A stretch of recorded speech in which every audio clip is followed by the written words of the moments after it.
سلسلہ رمضان للہ وحدہ والصلاة والسلام علی من لا نبی بعد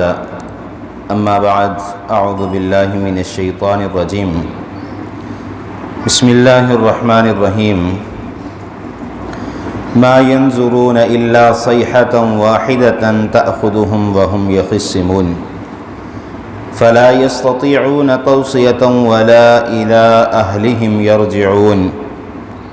ونفخ في الصور فإذا هم من الأجداث إلى ربهم ينسلون صدق الله العظيم اللهم صل على محمد وعلى آل محمد كما صليت على إبراهيم وعلى آل إبراهيم إنك حميد مجيد اللهم بارك على محمد وعلى آل محمد كما باركت على إبراهيم وعلى آل إبراهيم إنك حميد مجيد ہر قسم کی حمد و ثنا اللہ وحدہ لا شریک کی ذات کے لیے، کروڑہ درود و سلام امام الانبیاء جناب محمد الرسول اللہ صلی اللہ علیہ وآلہ وسلم کی ذات اقدس پر۔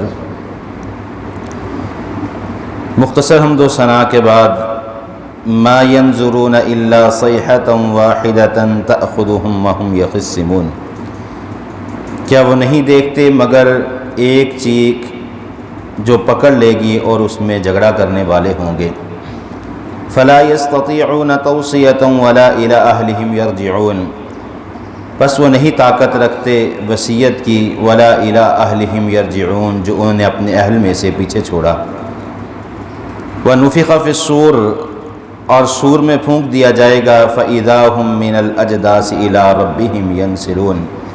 اور قبروں سے نکل کر اپنے رب کی طرف بھاگنے والے ہوں گے۔ حضرات عزیز وقار، جیسا کہ گزشتہ آیات سے کہ وَيَقُولُونَ مَتَىٰ هَٰذَا الْوَعْدُ إِن كُنتُمْ صَادِقِينَ، جب بھی نبی مکرم صلی اللہ علیہ وسلم ان کو کسی بات کی طرف توجہ دلاتے تو وہ یہ مشرکین مکہ یہی کہا کرتے تھے، مَتَىٰ هَٰذَا الْوَعْدُ، کب آئے گا تمہارا وعدہ، قیامت کب آئے گی، ان کنتم صادقین، اگر تم سچوں میں سے ہو۔ یہاں سے آگے اللہ رب العالمین نے پھر قیامت کا تذکرہ شروع کر دیا۔ ما ینظرون، کیا تم نہیں دیکھنے والے، الا صیحۃ واحدہ، ایک چیخ۔ صیحہ عربی زبان میں جب کپڑے کو پھاڑتے ہیں اس میں سے نکلنے والی جو آواز ہے اس چیخ کو کہتے ہیں، یا لکڑی کے ٹکڑے کو توڑتے وقت جو چیخ نکلتی ہے اس چیخ کو عربی زبان میں صیحہ کہتے ہیں۔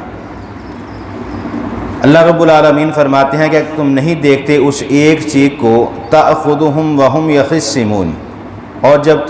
تمہیں وہ چیخ پکڑ لے گی، گھبراہٹ شروع ہو جائے گی، وهم يخصمون، پھر تمہارے جھگڑے کسی کام کے نہیں آئیں گے، کیونکہ وہ اسی بات پر جھگڑتے تھے نا۔ جب نبی مکرم صلی اللہ علیہ وسلم دعوت توحید دیتے تھے تو وہ کہتے تھے کہ آپ ہمارے بتوں کو برا کیوں کہتے ہو؟ اگر آپ اتنے ہی سچے ہو تو حضرت عیسیٰ علیہ السلام کی طرح کسی مردہ کو ہمارے بڑوں میں سے کسی کو زندہ کر کے دکھا دو، کیونکہ حضرت عیسیٰ علیہ السلام کو اللہ رب العالمین نے یہ معجزہ عطا کیا تھا۔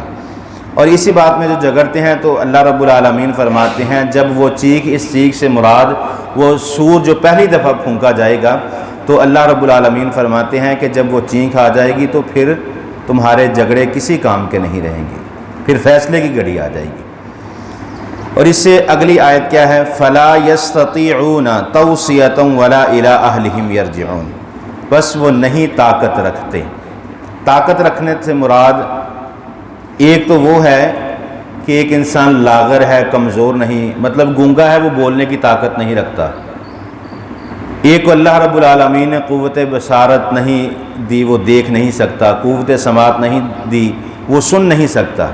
یہ تو ایک چیز سے عاجز ہے، کر نہیں سکتا۔ یہاں پر جو اللہ رب العالمین نے فرمایا فلا یستطیعون، کہ وہ طاقت نہیں رکھتے، مطلب ان کے پاس آنکھیں ہیں لیکن دیکھتے نہیں، کان ہیں سنتے نہیں،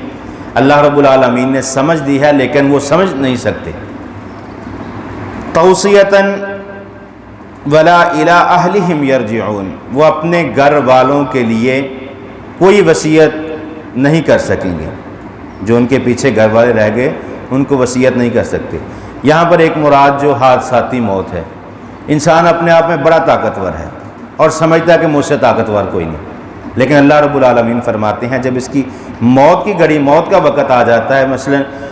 ہم اپنے روزمرہ کے ایام میں کتنے ایسے لوگ دیکھتے ہیں، گھر سے کام پر نکلے، رستے میں ایکسیڈنٹ ہو گیا، موت واقعہ ہو گئی، پیچھے جو رہ گئے ان کو وصیت کرنے کا موقع نہیں ملا۔ ایک انسان بیمار ہے، وقت کے ساتھ بیماری بڑھتی گئی اور اپنے بستر پر چلا گیا، پھر آہستہ آہستہ اس کی موت واقعہ ہوگی۔ اپنے اہل و عیال سے گفتگو بھی کی اس نے اپنے اہل و عیال کو وصیت بھی کر دی کہ یہ کام اس طرح فلاں فلاں۔ وصیت اصل میں وہ چیز ہوتی ہے کہ انسان جو فوت ہو جاتا ہے تو ایک تاکید کرتا ہے کہ میرے بعد یہ کام کر لینا، اور یہ بھی اللہ کی توفیق ہوتی ہے، کسی کو اچھی وصیت کر جاتا ہے، کوئی بری وصیت کر جاتا ہے۔ مثال کے طور پر بری وصیت یہ ہے، نبی مکرم صلی اللہ علیہ وسلم نے فرمایا کہ 1/3 سے زیادہ کوئی انسان اپنی جائیداد میں سے کسی کو وقف نہیں کر سکتا۔ آپ اپنی زندگی میں جو کچھ کمایا ہے، آپ اگر یہ وصیت کر جاتے ہیں کہ میری ساری جائیداد فلاں مدرسے کو، فلاں مسجد کو میں وصیت کرتا ہوں کہ دے دو، نبی صلی اللہ علیہ وسلم نے منع فرمایا۔ یعنی وہ اپنی طرف سے اچھا سوچ کے گیا، لیکن یہ بری وصیت ہے کیونکہ نبی صلی اللہ علیہ وآلہ وسلم کی مخالفت ہو گئی۔ بہرحال بات یہ چل رہی تھی کہ اللہ رب العالمین فرماتے ہیں کہ وہ اس بات کی طاقت بھی نہیں رکھتے کہ جب موت آ جائے گی کہ اپنے پچھلوں کے لیے کوئی وصیت کر جائیں کہ میرے لیے یہ زندگی اس طرح گزری، کیونکہ جب انسان کی موت واقعہ ہوتی ہے اس وقت اس کو ساری زندگی کے حالات اس کے سامنے آ جاتے ہیں، اسے پتہ چل جاتا ہے میرا ٹھکانہ جنت ہے یا جہنم ہے، پھر وہ وصیت کی بھی اللہ رب العالمین فرماتے ہیں اس کو موقع نہیں ملے گا۔ وَنُفِخَ فِي الصُّورِ، اور پھر سور پھونک دیا جائے گا، فَإِذَا هُم مِّنَ الْأَجْدَاثِ، اور یہ اپنی قبروں سے نکلیں گے۔ اجداث عربی زبان میں اس قبر کو کہتے ہیں کہ جس کا زمین سے نام و نشان مٹ چکا ہوگا۔ کئی قبریں آپ پرانے قبرستانوں میں دیکھیں، پتہ ہی نہیں کہ یہاں پر قبر ہے، یا بعض دفعہ قبر کھودتے وقت نیچے سے کوئی قبر نکل آتی ہے، اس قبر کو عربی زبان میں اجداث کہتے ہیں۔ اللہ رب العالمین فرماتے ہیں کہ جن قبروں کے نام و نشان تم بھول چکے ہو، تمہیں پتہ نہیں کہ اس زندگی میں کتنا اپنے آپ کو مضبوط سمجھنے والا شخص جب مر گیا، اس کی قبر بنائی، وہ قبر کا نام و نشان بھی مٹ گیا۔ وَنُفِخَ فِي الصُّورِ فَإِذَا هُم مِّنَ الْأَجْدَاثِ إِلَىٰ رَبِّهِمْ يَنْسِلُونَ، پھر یہ اپنی قبروں سے نکل کر اپنے اللہ کی طرف دوڑنے والے ہوں گے۔ پہلا سور پھونکا جائے گا، وہ ایک چیخ کی نما ہوگا۔ اللہ رب العالمین فرماتے ہیں کہ یہ گھبراہٹ، کوئی بھی چیخ ہو، یہ انسان کے دل میں گھبراہٹ پیدا ہوتی ہے، اور اتنی سخت یہ سور کی آواز جو ہوگی اتنی سخت ہوگی کہ انسان کا دل پھٹ جائے گا۔ اور جس طرح پچھلی آیات میں اللہ رب العالمین نے وہ انگاروں کا تذکرہ کیا کہ انسان لکڑیاں اکٹھی کرتا ہے، اس پر تیل ڈالتا ہے، آگ لگاتا ہے، اور آگ کی اتنی شدت ہوتی ہے کہ وہ ہر چیز کو جلا دیتی ہے، پھر آہستہ آہستہ اس کے کوئلے بن جاتے ہیں، پھر کوئلے ختم ہو کر بالکل آگ ٹھنڈی ہو جاتی ہے۔ اسی طرح جب چیخ سور کی آواز، جس طرح اللہ رب العالمین نے بستی پر عذاب نازل کیا، وہ ایک چیخ تھی کہ چیخ کو سنتے ہی انسان کا جسم ڈھیلا ہونا شروع ہو گیا اور زمین پر گرتے گئے اور موت واقعہ ہوتی گئی۔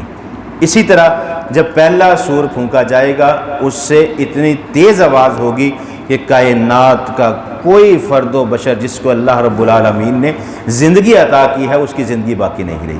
زندگی ختم ہو جائے گی۔ پھر جب دوسرا سور پھونکا جائے گا تو پھر انسان اپنی قبروں میں سے اٹھیں گے اور اللہ کی طرف بھاگنا، یعنی میدان حشر کی طرف، میدان محشر کی طرف بھاگنا شروع کر دیں گے۔ دعا ہے اللہ رب العالمین عمل کی توفیق عطا فرمائے۔ واقول قولی ھذا استغفر اللہ لی ولکم۔